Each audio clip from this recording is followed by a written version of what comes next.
Désormais, le non-respect par les piétons des passages protégés sera perçu comme une infraction et sanctionné par le paiement d'une amende. Idem si le piéton emprunte la voie automobiliste, ne serait-ce que pour quelques pas. S'agissant du piéton, il est vrai que l'implication de l'être humain, piéton, usager de la route, dans les accidents représente un pourcentage assez important.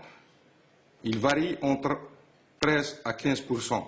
Donc, c'est cette imprudence que le législateur veut corriger.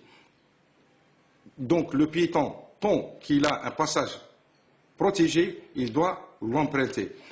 Alors, comment peut-on sanctionner un piéton qui n'emprunte pas les trottoirs, alors que souvent ces derniers sont squattés par des commerçants? Le piéton, faut-il dire, ne boude pas son trottoir sans raison. Un autre phénomène qui prend également de l'ampleur et dont le piéton est seul à en faire les frais, il s'agit sans conteste des parkings anarchiques qui poussent comme des champignons, squattant de plus en plus d'espaces destinés aux piétons.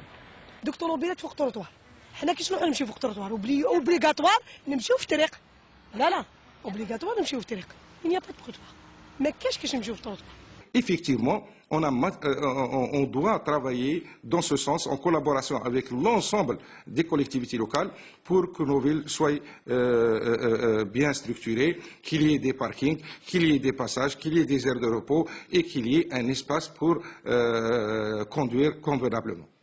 De ce fait, le piéton se retrouve doublement pénalisé, et par la loi et par les squatteurs des trottoirs.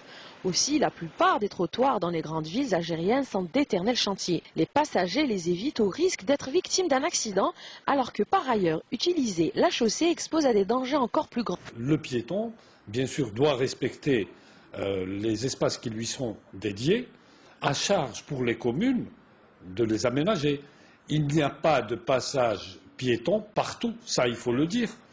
Le piéton n'est pas responsable de traverser une chaussée alors qu'il n'y a pas du tout de passage protégé. Les collectivités locales sont appelées donc à mettre en œuvre tous les moyens. De l'avis de beaucoup d'observateurs, cette nouvelle réglementation revêt un caractère pédagogique et éducatif. Elle intervient pour discipliner le comportement du citoyen appelé à faire preuve de civisme, et ce au moment où le terrorisme routier endeuille de plus en plus de familles.